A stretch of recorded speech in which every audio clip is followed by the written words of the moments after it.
Kasama pa natin sa kabilang linya ang Operations Supervisor po ng Provincial Disaster Risk Reduction and Management Office o PDRRMO Pangasinan. Walang iba kundi si Sir Vincent. So update po tayo sa mga sitwasyon dito po sa ating probinsya po ng Pangasinan na may kaugnayan po sa epekto ng bagyong si Maymay sa ating probinsya. Pero una po sa lahat, binabati po muna natin sa mapagpalang magandang araw si Sir Vincent.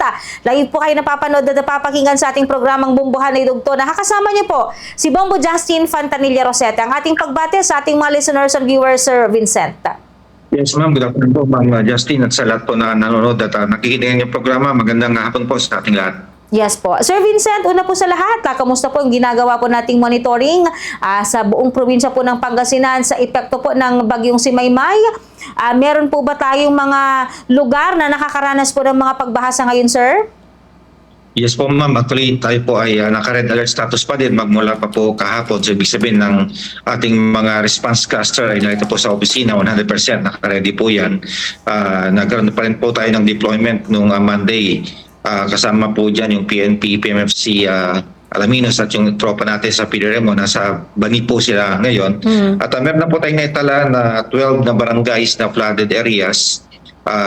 Ito po, karamihan po dito ay nasa Lingayen at Kalasyaw. Yung mga minonitor po natin na mga pagbahas sa Alaminos, Bolinaw, Dagupan, Pusurob, yung ilan po doon ay subsided na, yung iba naman po ay receding na yung tubig. So, meron po tayong minomonitor dito sa Kalasyaw, meron po tayo diyang 5 na barangay at din po sa Lingayen, meron po tayong 5 binabantayan dyan. Meron din po sa Pusurob yung isa at sa Dagupan City po. Meron po mga barangay po dyan na isa na flooded po.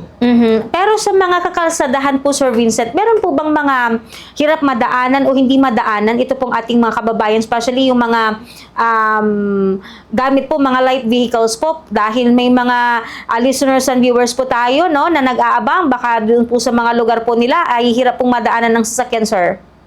So for ma'am, yung ating mga major national at provincial roads and bridges po ay passable naman po siya. Okay Except po dito sa Malico, Villaverde, ayon po sa DPWH, ito po ay temporary na nakasara. Sir Vincent, meron bang mga residente na mga inilikas dahil po sa epekto ng bagyong si Maymay sa ating probinsya? Opo, yung monitoring po natin, si Alaminos po at ang ating kababayan dyan po sa Bani ay nag-conduct po ng preemptive evacuation. Karamihan naman po nung umaga, base po sa kanilang situation report, yung iba naman po ay nakabalik na. Bayan po ng Bani, meron pa rin po tayo dyan na nasa evacuation, nag-conduct pa rin po sila ng preemptive evacuation. Hawag po sa monitoring po natin, Sir Vincent, sa mga pangunahing kailugan dito po sa ating probinsya. Meron po ba kayong data po dyan? Kung meron na pong nasa above normal o critical level sa ngayon, Sir Vincent, na posibleng umapaw at maging dahilan po ng pagbaha sa kanilang mga nasasakupang lugar, sir? Opo, so far naman po, wala pa po tayong mga ilog na nasa critical level. Maliban po dito sa may Marusay, meron po tayong bahagyang pagtaas dyan. Yesterday po, nasa 5.2 po yan. Kanina pong umaga, nasa 6.1. The rest naman po ay nasa malayo po sa critical level. Pero again, gusto po namin emphasize na itong ating mga kilugan, although ito po ay nasa mababa pa at wala pa sa critical level, at hindi po tayo maging kampante dahil gawa po ng yung ating mga binabantayan na ating mga karatig na probinsya, lalo na po dito sa ating mga mountainous area. Kung malakas ang ulan po dyan, sigurado po yan po ay bababa dito sa ating lalawigan. So makakakitaan pa rin po tayo ng pagtaas ng ating ilog. Sir Vincent, meron ba kayong mga partikular na tinututukang lugar na posibleng magpatupad ng first evacuation? Dahil yun nga, nabanggit po ninyo, di ba, yung ilang mga karating probinsya po natin nakakaranas pa po ng mga pag-ulan dyan sa may bahagi po ng Baguio City. Di ba, maaari pa pong bumaba sa kabundukan po yung tubig na magmumula po dyan. And knowing Pangasinan po, isa po sa mga maituturing na catch basin dito po sa ating rehiyon na Sir Vincent. Opo, kung ang pagbabasehan po natin is yung river systems po natin na nakakonekta po sa Agno River. Lahat po ng ating mga LGU na nakakonekta sa Agno River na may mga river system po, yun po yung ating binabantayan. Again din po yung ating mga coastal municipalities, kasama po natin dyan na binabantayan. Gawa po na meron din po tayong gale warning.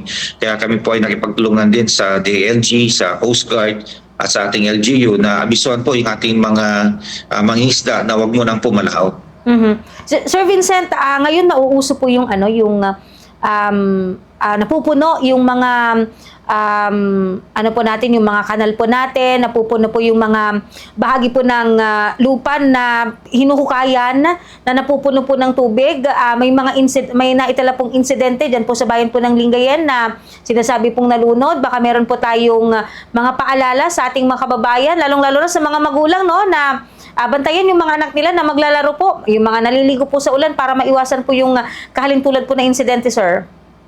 Opo, napagandang concern po yan actually, ma'am.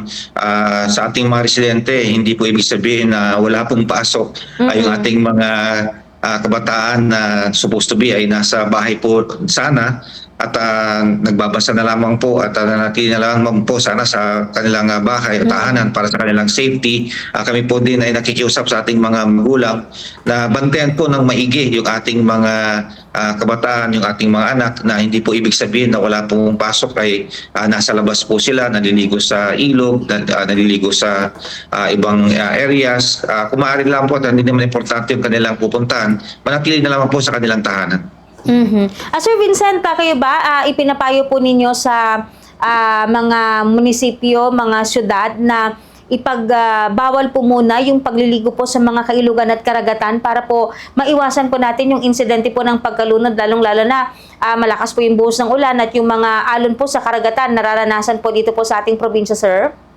Opo, mas maganda po yan. Actually, since tayo po ay naka-red alert status, na i-cascade naman na po natin to sa ating mga counterpart ng mga LGU, aming mga counterpart ng Municipal City Disaster, kami po ay nakiusap na ibaba din ito sa kanilang mga barangay. Kaya kami po ay nakipagtulungan din sa DLG na kung pwede po abisuhan yung ating mga barangay officials na tumulong po, na higpitan po yung pagbabantay sa ating mga kailugan. Lalo na may mga times na although yung kanilang ilog na binabantayan ay mababa po lamang, pero nagkakaroon din po yan ng flash flood kung minsan, kaya hindi pa rin po ito safe.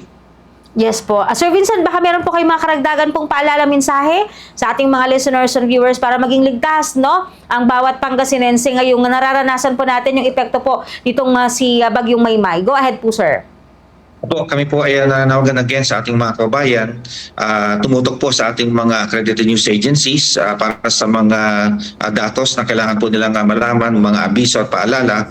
And again, kami sila po ay makipagtulungan lagi sa kanilang mga local government units kung kinakailangan po o nagbigay na po ng abiso ang ating LGU na magsagawa ng preemptive evacuation. Maaari po sumunod po sila sa ating mga pinapatupad na preemptive evacuation para po sa kanilang kaligtasan. Yes po. Maraming salamat, Sir Vincent. Mag-ingat po kayo and God bless po.